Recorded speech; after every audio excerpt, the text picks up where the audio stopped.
how to add a countdown widget to the lock screen on Samsung Galaxy S26, S26 Plus or Ultra.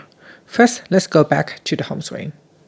Then on the home screen, or you can do this from the lock screen, touch and hold on the lock screen.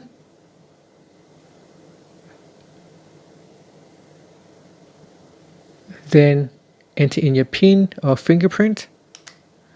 Next, we tap on Add Widget below the clock. Next, tap on Calendar.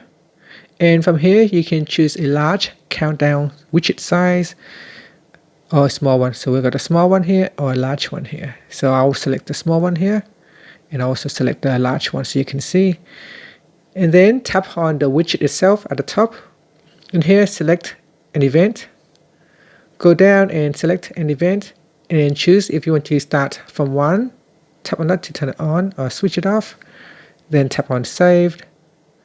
And then from here on this smaller widget, I can also choose a different event. So here I will select, say, Labor Day. And then also I will turn on Start from 1 and tap on Saved. And that's it. So it will count down on that particular event. And then tap on Done to save the changes. And that's it. Thank you for watching this video.